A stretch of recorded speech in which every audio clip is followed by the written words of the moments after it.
안녕하세요. HF 인사이트의 진행을 맡은 주택금융연구원 김진석 팀장입니다.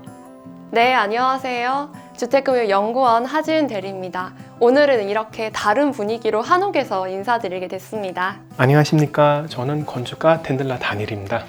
네, 정말 건축가님 진짜 어렵게 모시게 되었는데요. 잠깐 소개를 드리자면 독일 한민된 출생으로 독일인 아버님과 한국인 어머님 사이에서 태어나셨다고 합니다. 원래 학부는 경제학을 전공하셨는데 한옥에 대한 관심이 엄청 많이 생기셔가지고 이제 다시 건축학과 도시계획학을 공부를 하셨다고 해요.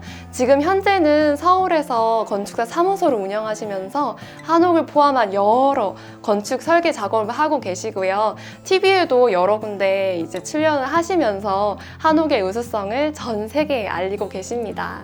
저희가 촬영하고 있는 이곳은 지금 은평 한옥마을입니다. 나무 냄새가 나는 것 같고 저 뒤로 북한산도 보이고 자연의 정취를 바로 느낄 수가 있습니다. 이곳 한옥마을은 서울시 계획에 따라서 한옥 전용 주거단지로 개발을 한 곳이라고 해요. 혹시 우리 건축가님하고 하대리는 한옥에 살아보신 적 있나요? 저는 한옥에 산 적은 없었는데 요즘에는 이제 한옥 느낌이 나는 감성 카페나 식당이 많이 늘었잖아요. 그래서 그런 데 가보니까 한옥에 실제로 살면 어떨까 되게 궁금했었습니다. 저는 살아본 적은 없지만은 그 어릴 적 추억이 되게 좋은 추억이 많이 남아있거든요. 그래서 옛날에 우리 한국 놀러 왔을 때 우리 이모 집 한옥이었는데 사촌하고 조카들과 그 좁은 방에서 같이 막 잠도 자고, 예. 그렇죠. 얘가 뭐 게임도 하고 밤새 몰래 뭐 그런 추억들이 있으니까 좋은 거고, 그리고 사무실도 1년 정도는 한옥에서 지냈습니다. 자, 오늘의 주제는 전통과 현대를 혼합한 새로운 공간 기획인데요. 우리 건축가님 모시고 현대 한옥과 도시재생에 대해 이야기 나눠보겠습니다. 한옥을 짓는 독일인 건축가라는 이력이 굉장히 새롭습니다. 혹시 한옥에 대해 관심을 가지게 된 계기가 있을까요, 건축가님? 어머니 영향도 있었고, 그리고 우리 한국 외할머니도 한 5년 정도 우리 집에 계셨거든요, 독일 집에. 그래서 늘 이런 정말 한국적인 정서로 저를 키워주신 거죠. 뭐 한국 음식도 많이 먹고 창고에 막 메주무 말리는 모습도 볼 수 있었고, 뭐 저도 크면서 우리 한국 문화 흡수하고 또 놀러 오면서도 굉장히 좋은 추억 많아요. 그래서 반은 한국인이라서 한옥 이렇게 좋아하고 하게 된 거지, 그냥 외국인이면은, 그냥 독일 사람이면은 이렇게까지는 하지 않았을 것 같아요. 그 독일에서 영향을 무엇을 받았냐 물어보신다면은 작은 도시에서 컸거든요. 그 한뮌덴이 인구가 2만 5천 명밖에 안 되는데, 근데 거기 시내에는 그 중세시대 건물들이 엄청 많이 남아 있어요, 그대로. 그래서 크면서 늘 그 초등학교부터 우리 반 선생님 그렇게 늘 말씀을 하셨는데, 오래된 집들이 남아 있고 이런 거 볼 수 있으니까 우리 조상들이 어떻게 살았던 건지, 또 역사가 어떻게 이렇게 흘러온 건지 알 수 있으니까 아껴라 늘 강조하셨거든요. 그래서 어릴 적부터 그런 상식 되게 뚜렷하게 막 교육을 받고 그렇게 컸기 때문에 아마 옛것을 소중히 여기는 거 아무래도 좀 강하지 않을까 싶은 생각이 들어요. 저희가 처음부터 지금 한옥에 대한 이야기를 하고 있는데 한옥에 대한 정의를 먼저 짚고 가야 될 것 같아요. 어떤 집을 한옥이라고 할 수 있는지 팀장님 좀 짚어주실 수 있을까요? 한옥이라는 용어가 나오기 전에 먼저 양옥이라는 용어가 생겨났어요. 네, 현대 이렇게 문호 개방 이후에 새로 지어진 서양식 가옥을 우리가 양옥이라고 부르게 됐고, 그 양옥에 대한 대비되는 개념으로 기존부터 우리가 살던 재래식 가옥을 한옥이라는 용어로 이렇게 부르게 됐습니다. 그러면 한옥의 이제 주요 특징이 양옥과는 또 뭐가 다를까요, 건축가님? 한옥을 보시면은 일단은 그 추운 겨울을 대비를 위해서 온돌돼 있는 방이 있고, 또 남쪽에서는 너무 덥잖아요, 특히 여름에서는. 그래서 대청마루가 생긴 거죠. 거기서 시원하고 좋으니까. 근데 이 두 가지 성격이 다른 공간들이 조합돼가지고 한옥이 생긴 거죠. 그래서 아마도 고려시대 때쯤 우리가 지금 알고 있는 한옥이 그런 구성으로 생겼던 것 같습니다. 보통 한국 사람들은 한옥이 좀 불편하다 이런 인식이 좀 많은 편이잖아요. 구조나 배치가 좀 불편해서 좌식 생활을 해야 한다거나 아니면 단열이나 방음에 취약해서 겨울에 너무 춥다거나 그런 인식들이 많은데 이런 단점에 대해서는 또 어떻게 생각하시나요? 몇백 년 진짜 동안 쌓인 미학적인 지식이라든지 그런 것도 담겨져 있고 그 보시면은 곡선이 굉장히 아름답잖아요. 아니면은 그 소재, 자연스러운 소재, 나무라든지 한지도 그렇고 이런 걸로 건물을 짓기 때문에 거기서도 너무 좋은 뭐 향기가 나오는 것도 있고 그 이 미학이라는 거는 사람에 맞게끔 다 되어 있어요. 그래서 그 공간이 크진 않아도 뭔가 답답하진 않고 그런 거 있어요. 한옥 가보시면은 그런 것들이 있으니까 한옥이 또 조금 좋은 점이 많다라는 거 알 수가 있는 거죠. 한옥의 공간 구조와 아파트의 공간 구조 어떻게 다루고 서로 또 영향을 미치고 한 부분도 있을 것 같아요. 되게 어떻습니까? 궁금하네요, 이 점은. 네, 전문가들도 아파트가 한옥에서 많은 영향을 받았다고 의견들 많이 갖고 계시거든요. 서양에서 보시면은 문 열고 들어오면은 바로 거실에 있는 경우는 거의 없을 거예요. 아파트 보시면은 뭐 작은 현관 요소는 많지만은 거실이 메인 공간이 되고 거기서 방에 들어가잖아요. 그래서 거실이 마당 역할을 한다고 하는 의견이 있습니다. 근데 반면에 뭐가 다르냐 물어보시면은 다 개인 공간이에요. 그렇죠. 한옥을 보시면은 마당이 조금 더 반 공동 공간으로 해석할 수가 있어요. 특히 오래된 동네 한옥이 많으면은 대문들 잘 안 잠기거든요. 그렇죠. 예, 그래서 보면은 아이들이 여기서 나오고 거기 들어가고 뭐 아줌마들이 마당에서 뭐 떠들고 아니면 같이 뭐 김장하고 한옥이 이제 이런 공동체 이루어지기를 위해서 좋은 형식이고 아파트는 조금 더 자기 개인주의 지키기를 위해서 조금 마땅하고 그렇습니다. 한국은 프랑스 지리학자가 아파트 공화국이라고 표현을 할 정도로 도시와 촌락을 막론하고 아파트 중심의 주거 문화를 이루고 있잖아요.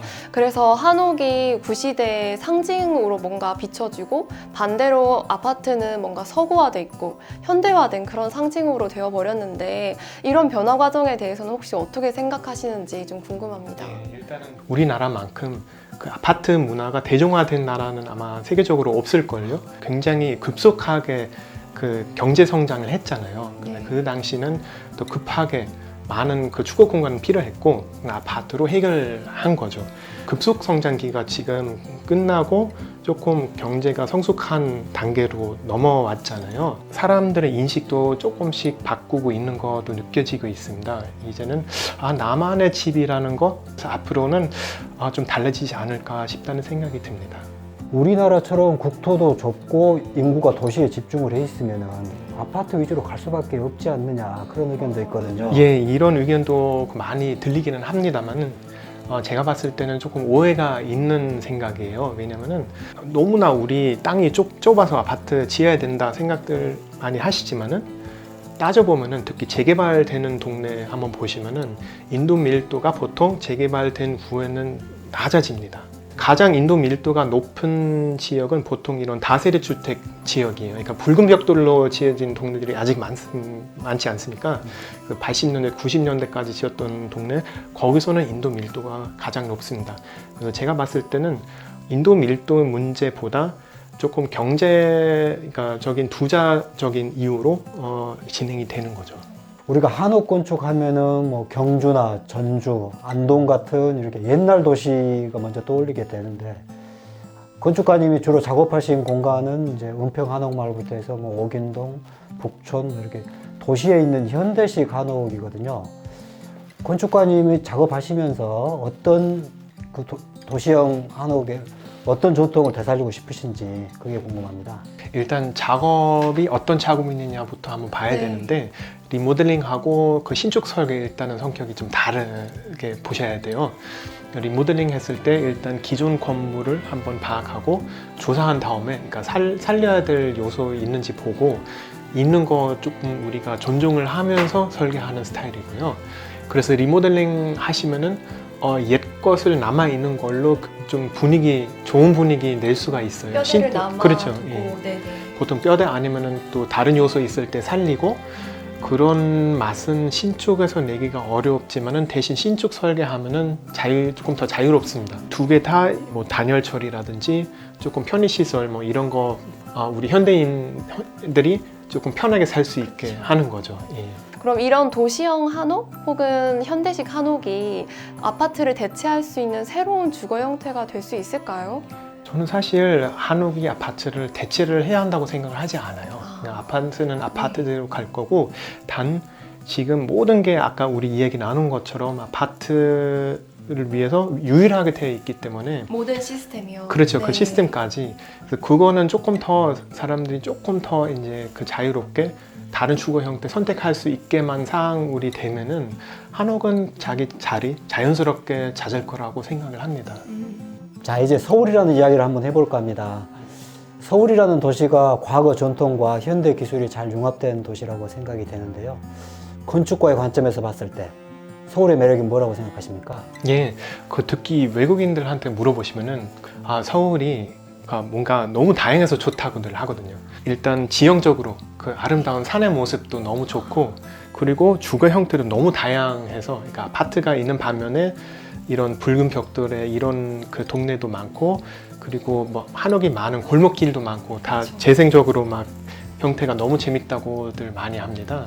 그래서 이런 다양함이 서울의 특징이고, 그래서 우리 아까도 재개발 이야기 조금 하지 않았습니까?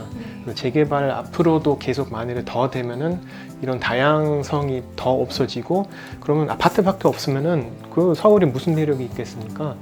그러니까 그게 조금 걱정이 되는 거죠. 그리고 사실은 사회적 이슈도 많은데, 그러니까 원주민들이 보통 이제 나가게 되고, 이제 서울에서도 그냥 쫓겨나게 되는 현상이 또 조금 사회적으로 문제가 된다고 생각을 하는데, 여러 가지 문제는 우리 도시 개발에 있어서 생각을 해야 된다고 봐요.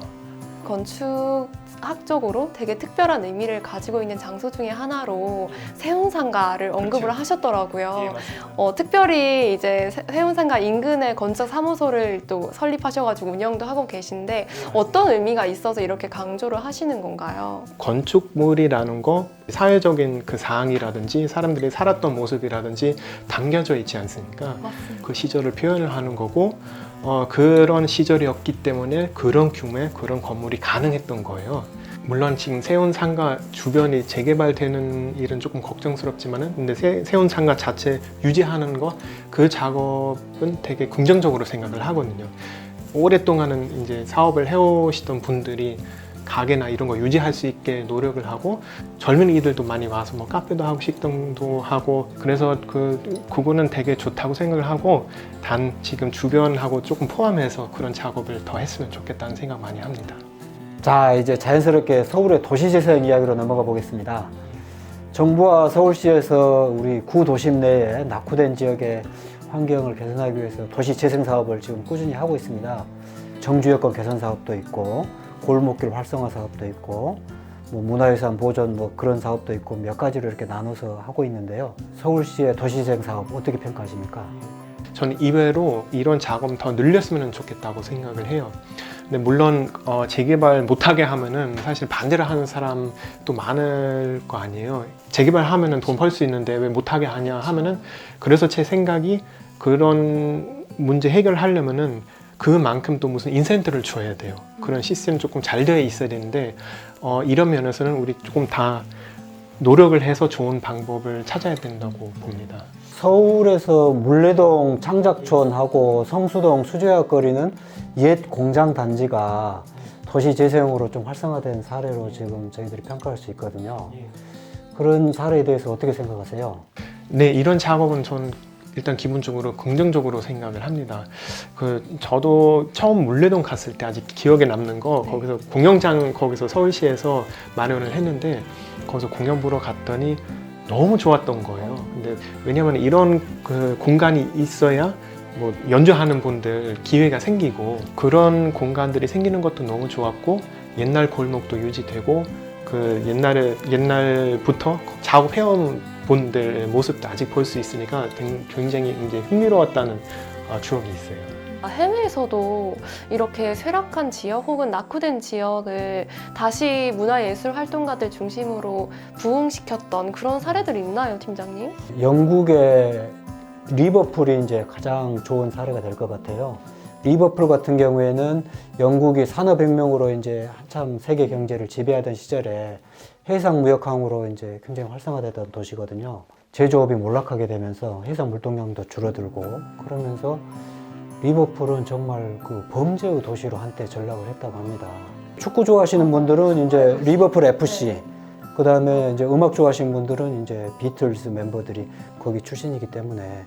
근데 그런 이제 역사적인 그런 자원들을 잘 활용해서 지금은 활성화가 돼서 이제 인구가 늘고 있다고 하는데 주로 하는 게 이제 스포츠, 뭐 이렇게 음악, 공연 뭐 이런 거 위주로 활성화가 돼서 지금은 이제 도시가 활성화되고 젊은 사람들도 되돌아오고 인구도 많이 늘고 있다고 합니다. 현대 한옥과 도시 재생에 대한 오늘 이야기를 굉장히 많이 들었는데 더 나은 집 그리고 더 나은 도시를 만들기 위해서 우리가 어떤 노력을 해야 될지 마지막으로 좀 얘기해 주시면 좋을 것 같아요. 네, 저는 집에 대한 생각 다들 한번 다시 했으면 좋겠어요.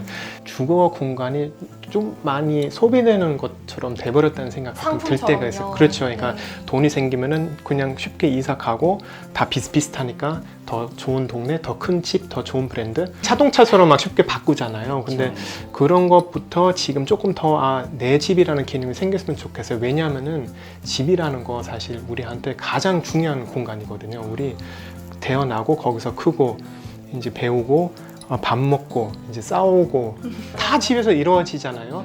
그만큼 중요한 공간인데 그래서 우리도 한번 다시 집에 대한 그런 생각이랑 새로워졌으면 좋겠다는 생각을 합니다. 이상으로 준비된 내용을 마칠까 합니다. 네, 오늘 어땠나요? 한국인으로서 너무 한옥과 어떤 우리 서울에 대해서 너무 간과하고 있었던 게 많지 않았나 이런 생각이 좀 들면서 옛것 그리고 옛 전통을 보존해야겠다 이런 결심 같은 게 좀 선 것 같습니다. 저도 오늘 굉장히 즐거운 시간이었고요. 이런 대화로 통해 저도 많이 배운 것 같아가지고요. 네, 좋은 시간이었습니다. 감사합니다. 이상으로 한옥과 도시재생에 대한 오늘 이야기 모두 마치겠습니다. 감사합니다. 고맙습니다. 감사합니다.